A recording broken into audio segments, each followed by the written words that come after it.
السلام عليكم شباب وبنات. فكرة الفيديو باختصار راح تكتب لي موقفك اللي يصير وياك، ولكن لما تجي تسولفه ما حد راح يصدقك. اكيد صاير بيكم هذا الموقف، وانا من خلال الفيديو راح اصدقك. نعم يا عزيزي المشاهد، نزلت فيديو قبل كم يوم وشرحت لهم فكرة الفيديو، نشرته فيديو شورت ونشرته على التيك توك. ويلا نبلش بأول تعليق. ليش بنص الليل من اروح اغسل احس واحد يمشي وراي؟ طلع تعليقي. طلعت تعليقك. اما بالنسبة انه تحس شخص يمشي وراك، اندل هذا الشيء يدل انه خيالك واسع يا عزيزي المشاهد، يا عزيزي اللي كتبت التعليق، وماكو شيء. انا اكبر من ابوي، انا 36 وابوي 32.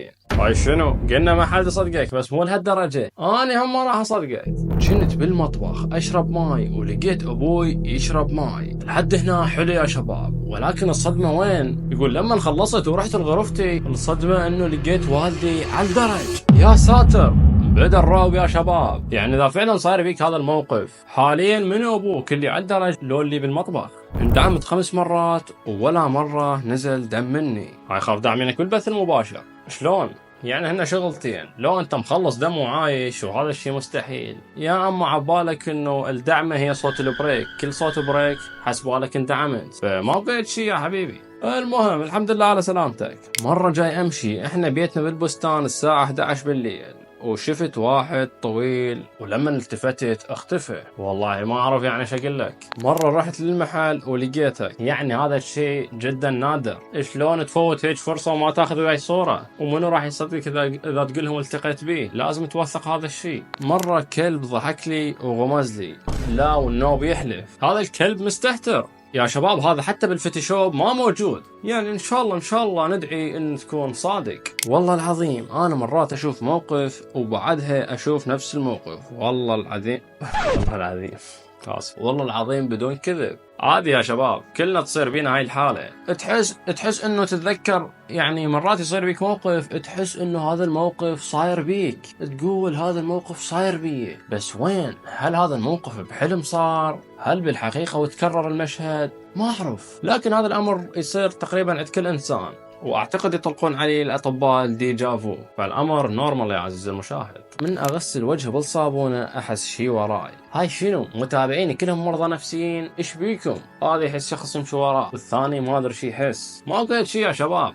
من السماء مرة رحت للبر بالليل واشوف ضوء ابيض، رحت اتقرب له، كل ما اتقرب يختفي، بعدين عفته ورجعت، ولحد الآن ما أعرف شنو. بغض النظر عن الأخطاء الأملائية، بس فهمنا شنو قصة صديقنا. والله ما دام أنت بالبار فأكيد إنه هذا طنطل، يعني ماكو حل ثاني. حاب يعني يشاق وياك ويغير جو وحاب يتلاطف وياك، بس اللي عارفه لو مكمل وراه مشي لحد الآن تمشي لحد ما يطببك بالسعودية وأنت ما تدري، ياخذك الواهس بالمشي. ساعة 2 بالليل قاعد آكل بالصالة كلها نايمة، وواحد دق الباب 5 مرات وأنا ما أعطيت له بال. إيه ليش يا حبيبي ليش؟ يجوز جاركم، يجوز حالة طارئة ودق بابكم، ليش ما تطلع له؟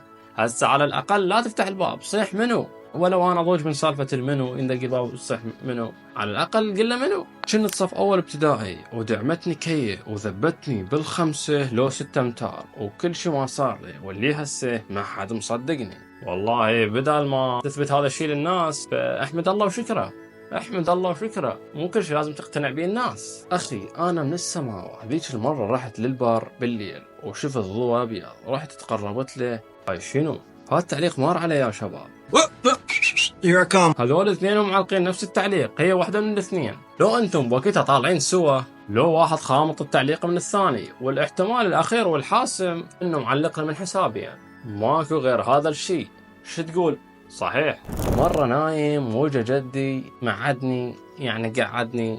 مرة نايم وجا جدي قعدني من النوم، جدي الميت من رحنا دفناه. والله يا حبيبي تعليقك ما بيربط، هسه ما افتهمنا. رحت دفنتوه وقعدك لو هو ميت من زمان، ما اعرف، قصتك مضروبة. المهم حاول تكتب لنا قصة ثانية. مرة وحدي عبرت من يم بستان وشفت شيء اسود متعلق بالنخل، نفس الانسان. هاي شنو يا شباب؟ ليش القصص متشابهة اللي تصير بالبساتين؟ ومو بس بالتعليق، هواي قصص سامع عن علاقة الجن والبساتين. قصص مرعبة لا مرة ولا مرتين سامع عنها. اندعمت بالدراجة وطبيت جو التاير التريلة. والله ما أعرف أقول غير أنه الله كاتب لك عمر إذا فعلا هذا الشيء حقيقي. صعدت بالسيارة وسمعت صوت غريب يهمس بإذني ويقول اسمي. والله يعني وصلت لمرحلة أنه ما أعرف أعبر عن هاي التعليقات. بس المهم تعالوا شوفوا لي هذا التعليق.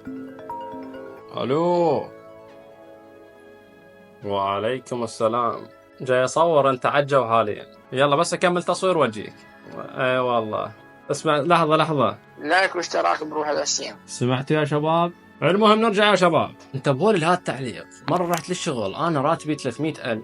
الله يرزقك ويزيدك مبدئيا. لما رحت استلمت ابو المكتب انطاني 600,000 وانت حضرت جنابك غلست على 600 مو؟ اذا رجعت هالمبلغ يا حبيبي فجزاك الله خير الجزاء.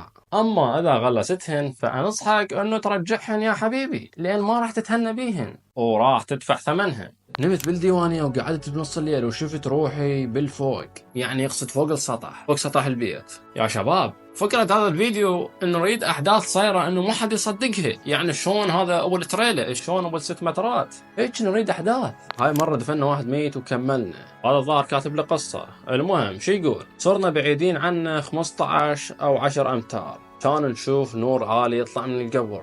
هذا شو مسوي بدنياه؟ ولما رجعنا شفنا القبر طلعنا ناسين القلوب بالقبر. واكو تعليق باليوتيوب لفت انتباهي، بما انه التعليقات جتنا هواي بالتيك توك فما اخذت من اليوتيوب، ولكن لازم نعطي اليوتيوب حقه. مره بنت خالتي كانت تمشي فانا قلت لها اوقفي لان حسيت انه راح يصير شيء. بنت قربت لقيت قدامها حفره. ومو بس هاي، اكو مواقف هواي تصير وياي. رحت للدكتور ورا ما طلع التحاليل حسيت انه انا جاي لهذا المكان، وما اعرف انه هذا معلق ولد او بنت، بس ظاهر انه قال للدكتور انه انا عندي فقر دم، يعني قبل ما يعطيها التحاليل وقال لها صحيح. وهواي مواقف اخرى هذا اللي كتبته. تقول لما بحثت عن هذا الشيء اكتشفت انه عنده متلازمة ديجافو اللي تكلمت عليها سابقا، فما اعتقد هي متلازمة او شيء، هواي لها تفسيرات علمية، ما متعمق بهذا الموضوع كثير. اما بالنسبة لهاي الحالة فاللي يعرفها دائما تتكرر. ولا هنا وصلنا لنهاية الفيديو، لا تنسوا اللايك والاشتراك، والتقوا وياكم في فيديو جديد.